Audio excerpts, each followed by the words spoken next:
c'est qu'il reste toujours là. Votre famille est la nôtre. La télévision EDP vous présente Votre famille est la nôtre.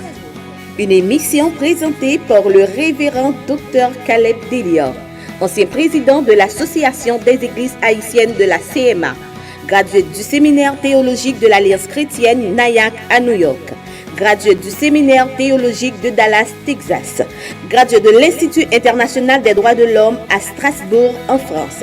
Il est aussi pasteur de l'église Victoire par la grâce à Fort Lauderdale. Famille ou famille, famille pas ou famille PAM, votre famille est la nôtre. Son nom faux chaud qui commençait dans la communauté haïtienne, quel que soit côté et à travers le monde, c'est chaud par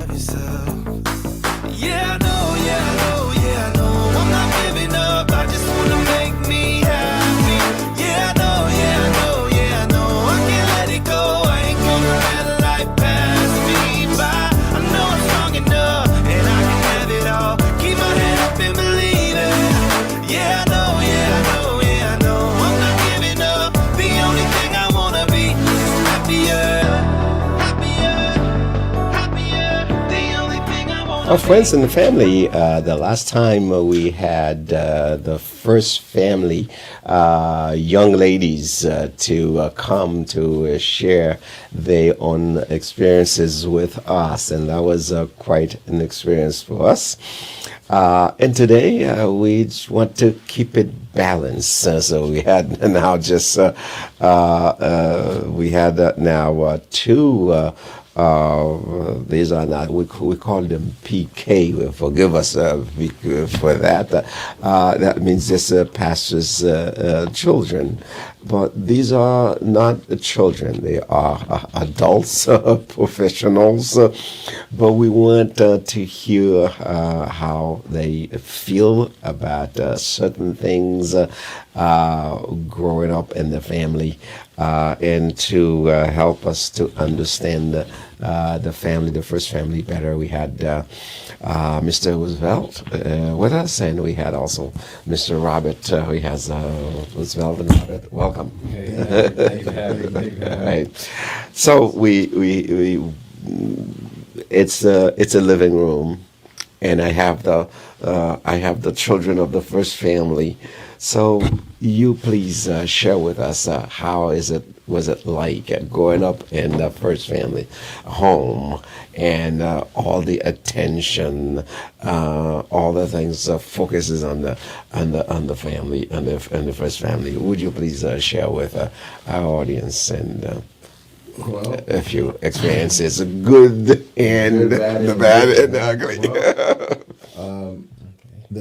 So for me, I grew up in a predominant, my church, my father's church was not only a church, but it was also a Haitian church. So there's a connotation that kind of comes with that as well. So for us, we had not just traditional Christian values that we had to live by, but also certain Haitian values, certain things that were expected of children whom are from the Caribbean, how they are supposed to act towards their parents, towards their elders, towards whomever. Mm-hmm. And so it was challenging coming up in America, learning to be an American, but still having to hold on to those Haitian customs, mm-hmm. those Haitian traditions, and the things that come along with that. Interesting. And that's for you, Mr. Robert? As for me, it wasn't nothing too difficult. You had, being a PK, those certain expectations that you must conduct or uphold in your conduct, and you had to behave a certain way. Your mom, my mom and dad, both being pastors, and my mom was a co-pastor. You had to keep up your grade. You had to lead by examples for your peers, basically. Absolutely. Yeah, absolutely. So, with that being said, it wasn't as difficult for me. All the attention, I've quite enjoyed it, though. you know, being a basket Right. kid. So, you know, like Pastor's Appreciation Month, I would be a part of that, you know. So, like, it was certain aspects I really enjoyed about being a pastor's kid outside of the strict behaviors I had to abide by. Would you say that was part of the ugly, or what about I would say the bad? I would say it was part of the good, because I was always well behaved. Right. You know, so it was part of the good. Okay. Now becoming an adult is different from my explanation and growing up as a child. The becoming as an adult is a lot of pressures on, like, oh, okay, are you going to take the mantle, and or are you going to continue to be? And it's not exactly my passion to continue that drive, but then you had an image you had to keep up. You know, even though you was out in the world, you was expected not to live the life of a secular or worldly person. And as for you, what would you consider to be some of the good things being a pastor kids? Was that kind of grabbed your attention? Some of the good things for me was just that, you know, we had a family, essentially. Like, the church family was like an extended family. Extended, large family. Prior to school starting, or prior to us going out to start school or go anywhere or do anything, we would have prayer, and we would have a communal kind of situation where everyone kind of leaned on each other, and we would come together. The youth, we had youth gatherings such that we would all come and talk about different issues. Obviously, we talk about different issues, but kept it in a very church-like manner. And it was, you know, there was a lot that came with that, and those are the things that I enjoyed about the Christian experience growing up as. So you were normal kids. You were normal kids. Normal. Maybe too normal. Normal and formal, right? Normal and formal. So we're both. What are the good things? Some of the things that when you look at the ministry itself, was there a tension between the time that your dad, your mom had to invest in the church preparation takes forever for that sermon on Sunday. The next one is coming. The next topic is coming. Is another meeting. Is another conference is coming. So always something else. How did you feel about the time, how the pastor had to share his time with the family, with the community, and with you? Well, I can, in terms of my father, he could never truly pastor at home, because Wednesday was Bible study. So then Friday to Sunday, he had to prepare the sermon. And then in between that time, he was getting calls from members who had needs for the pastor. They might have problems in their home, and they need somebody to pray for them or to provide for them in that way. And still going to school. Furthermore, he wanted to advance his education. And so he didn't really... We learned vicariously. We learned by just watching and saying, you know, this is what you're supposed to. This is. He led by showing, you know, this is how you're supposed to behave. But he never sat down really and said, you must, you should, and whatever. Because we kind of had to learn by proxy, by watching. Yeah. See. That's for you. My dad, time was really never an issue when it came between the church and our family. He always had time for family, and he might have been built a little different because he has a military background. So he's very organized and very time sufficient when it comes to setting aside time for family, setting aside time for the church. As far as his engagement with the members or anything, they would have a prayer box. We would have a prayer box that members would drop in, and he would schedule certain Sundays to meet with certain people in the offices. But as far as like during the week, he never really had an issue with picking up his phone, answering, but that it didn't distract from the time with his family. And of course, you have people who had their problems that required pastoral attention, such as funerals. He'd go out to funerals on Saturdays, but he'd come right back, and he spent majority of his time with us. So as a family, he was very family oriented, and very, I guess I would say, had very good time management when it came to balancing family time and with his time at the church. So having said all of that, are you seeing yourself one day taking over your father's ministry, being it might come to a point when he says, okay, guys, I am close to 70 now. I want you to take over. I want you to take over the church. Well, what say you when that question comes? What will you say? Well, we had that's a very real part of my life, actually. Not my father, but my cousin's father passed away. And that was a church that we all kind of grew up in at first up in New York. And after that happened, it was an eye-opener. So I kind of know that at some point my father's going to expire, and he's going to want to continue the legacy. As for me, though, if I'm being frank and honest, I'm not called for the ministry. How do you know that? That there was an angel came to you to tell you are not? Well, how do you know you're not called? Or maybe you're not listening. It's still, that's a good point. It's still to be determined. Right, all right. I haven't been because the hounds of heaven could be on your trail. Very true, very true, and I don't discount that. Right. Do I foresee it? No. I mean, but I cannot see further than the next 5 minutes, right?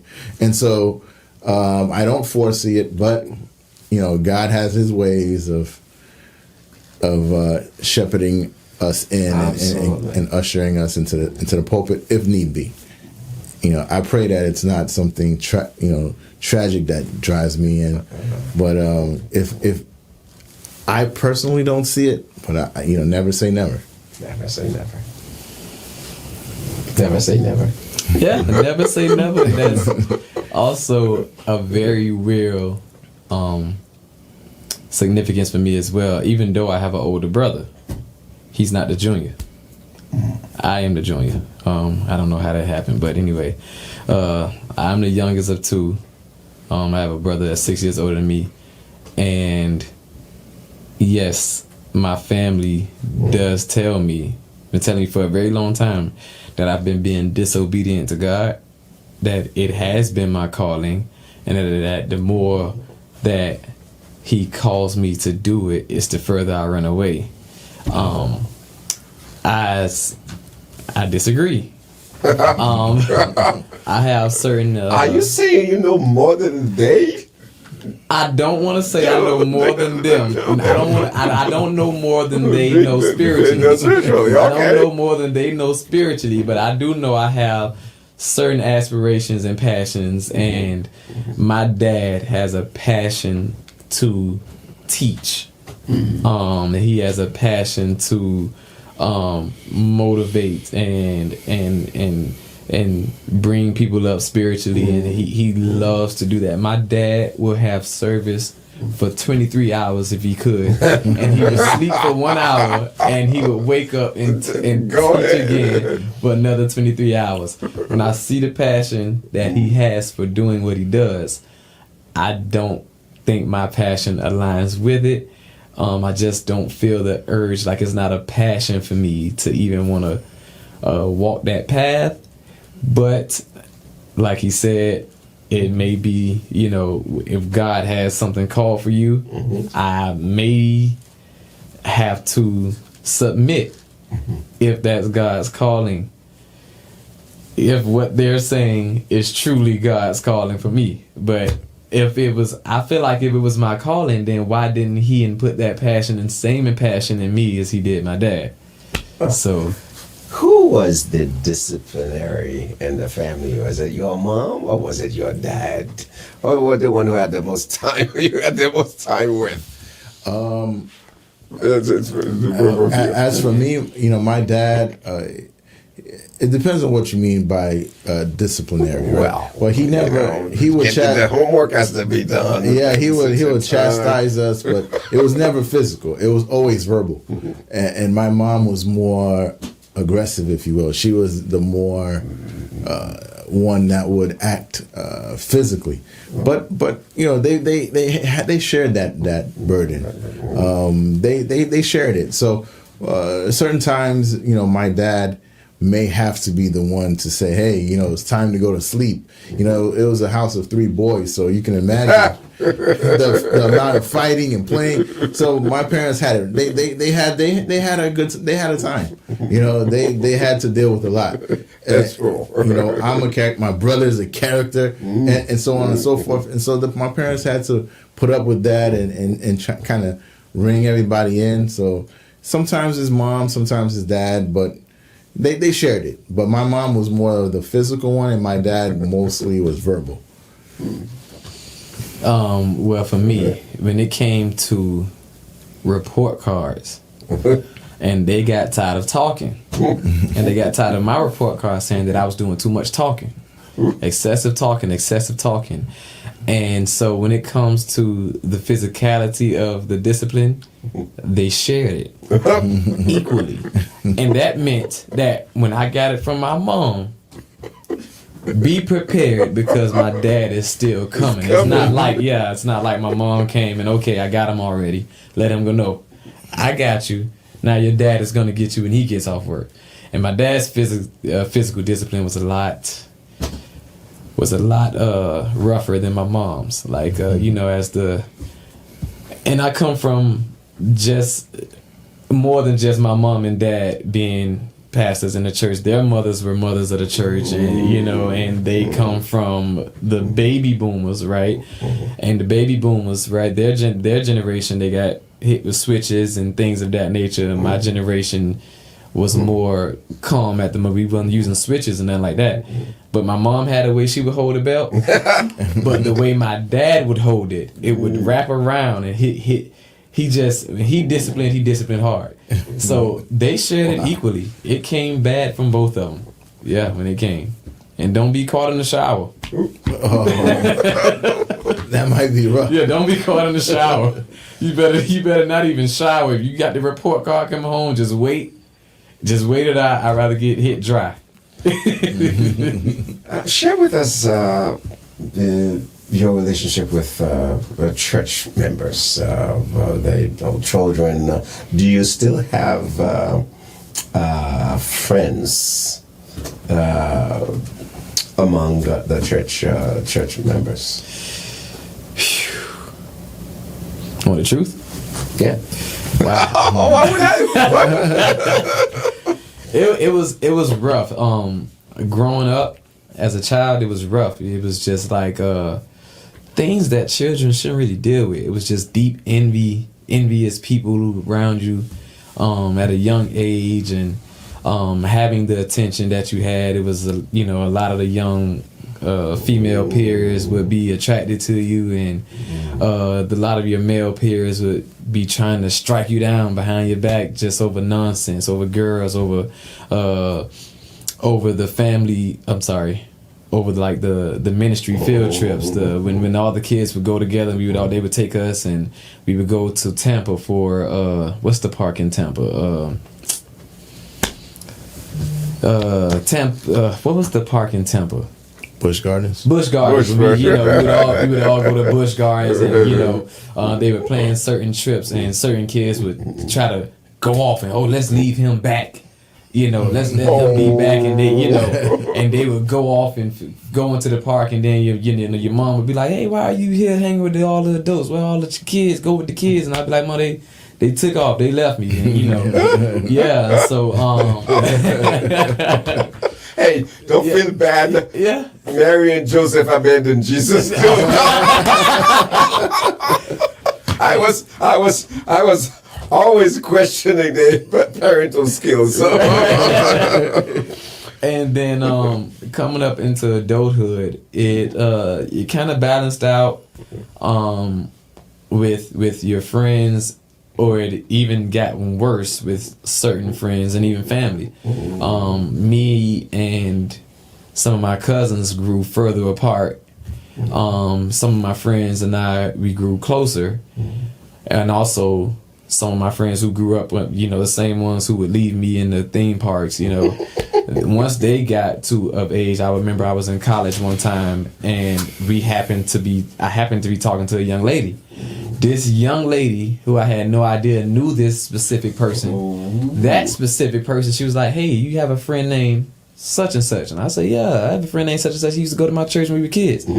Well, he said this and that about you, and he said all you want to do is get this and that and this and that. He said I should stay away, and I'd be like, "Yo, I haven't seen that guy since I was 7, and now I'm 23, and he's like, and now we happen to be dealing with somebody mutually, and he's trying to pull you now away from me." So it was a lot of envious peers around you, and as children you don't understand it, and as becoming an adult it ended up getting worse, and you realize that feeling of those around you hasn't went anywhere, but it's just gotten more egregious towards you. It's interesting. So for me, my church family was my actual family. So my dad had a lot of sisters, right? Or not has a lot of sisters, right? And so they had children, and those were my cousins. And so my cousins, the church started in the family, essentially. Okay. So my cousins were obviously my friends. And so we were all very close, had very close friendships, very close ties. And so, and as the church grew and more people came from different families, we were all still very close, because it was like they're adding on to what's already here.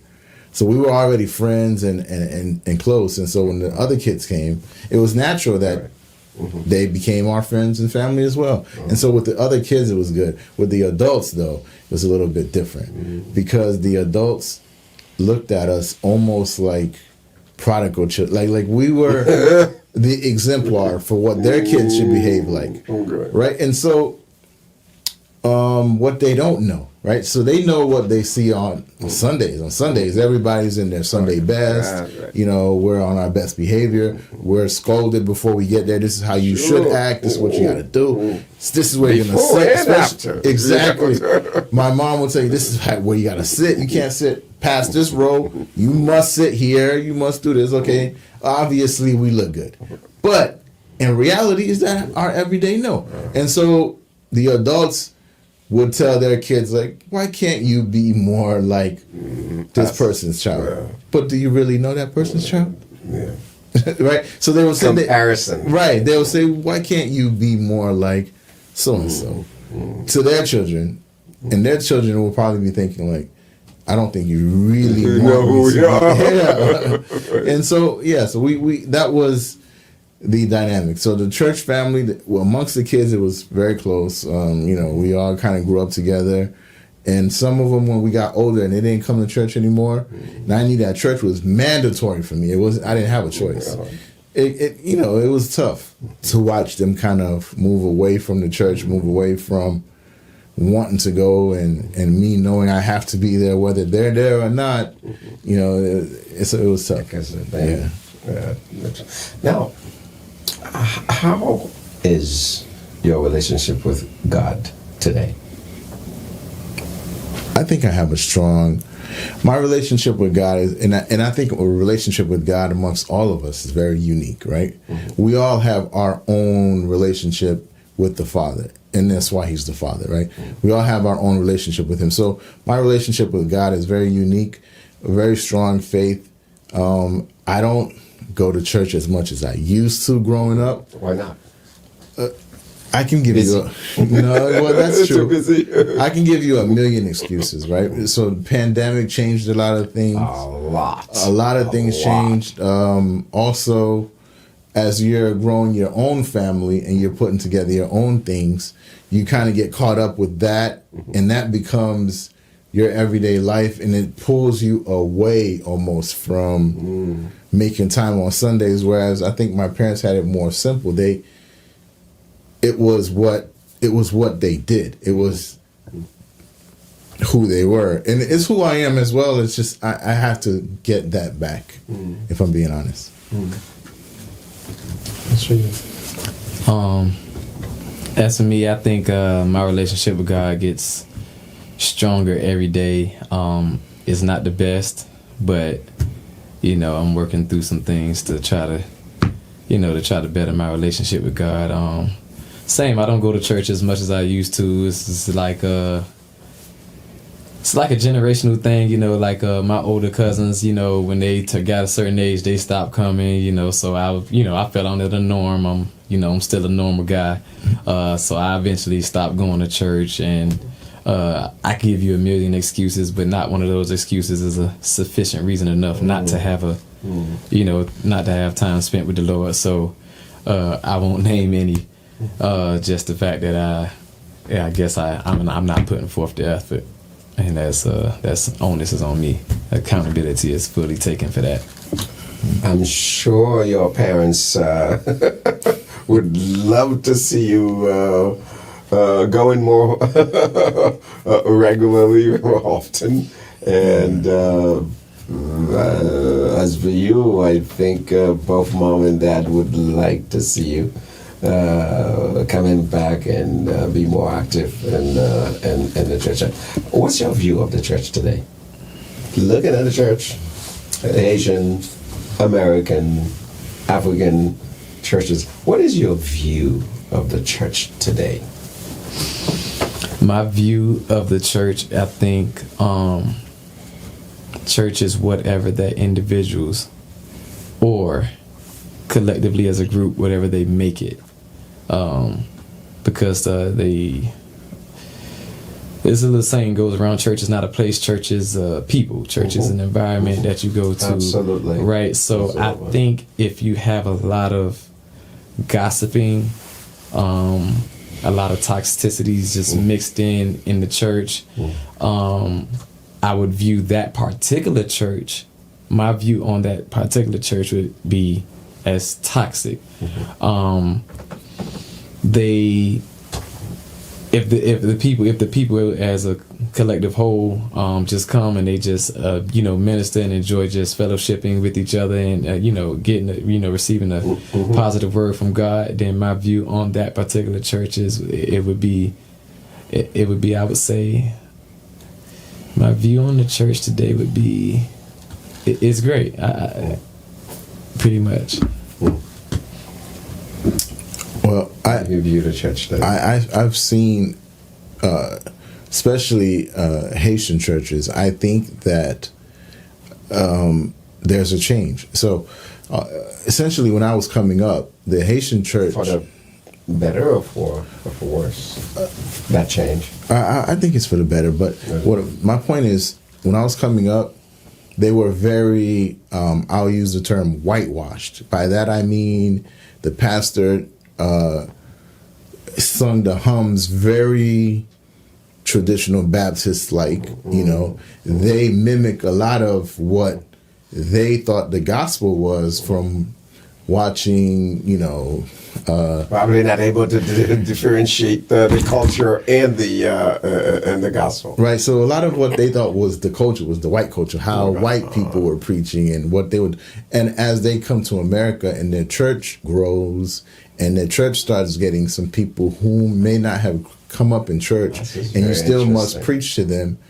I think the pastors have laxed a bit, especially when it comes to the music, allowing certain cultural things that are accepted back home that are not necessarily what. So there is a sense of adaptation, accommodation. Absolutely. You see in that sense. Or if not, your church numbers is not going to grow because other people are adopting and they're letting praise and worship go on a little bit longer now. Yeah. Praise and worship becomes a big part of it. It's not as much about the button up preacher. It's more about, can you connect to the people? You know, the people want to feel like church is like a happy place, a dancing place, a place where they want to come and celebrate. And if your church service don't have that, you're going to lose a part of the congregation. They're going to go to where they feel they can celebrate and they could let loose a little bit and dance, particularly for the Caribbean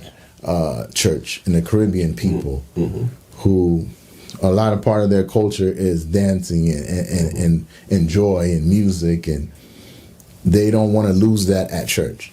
I think. I could be wrong.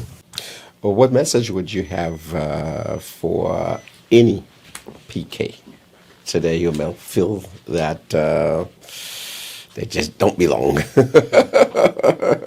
to that place called a church anymore, but who felt that they kind of leaning toward the world instead of the church? What would you say is your message to them? Stay faithful, because understand that even Jesus was once shunned away from his people. So stay faithful, know that it's a part of the story, keep fighting. Eventually everything's going to work itself out. Thank you. That's for you. As for me, I would say build your relationship with God, get in the word for yourself, read it for yourself, because the struggles of being a PK and them trying to seek out a message from other people who are not going through those same struggles can seem to weigh a big toll on PKs. And so I would say, if you read it for yourself, try to build your own relationship with God and get in it for yourself, it'll relieve a lot of stresses. Well, Brother Robert and Brother Roosevelt, thank you so much for sharing your heart. Thank you. And your experience with our audience. Thank you so much. All right. Next time. À ma famille, à mes amis, à ceux qui restent toujours là. Votre famille est la nôtre. La télévision EDP vous présente Votre famille est la nôtre. Une émission présentée par le révérend Dr Caleb Delior, ancien président de l'Association des Églises haïtiennes de la CMA, gradué du séminaire théologique de l'Alliance chrétienne Nyack à New York, gradué du séminaire théologique de Dallas, Texas, gradué de l'Institut international des droits de l'homme à Strasbourg, en France. Il est aussi pasteur de l'église Victoire par la grâce à Fort Lauderdale. Famille ou famille pas ou famille PAM, votre famille est la nôtre. Son nom faux chaud qui commençait dans la communauté haïtienne, quel que soit côté à travers le monde, c'est chaud pas.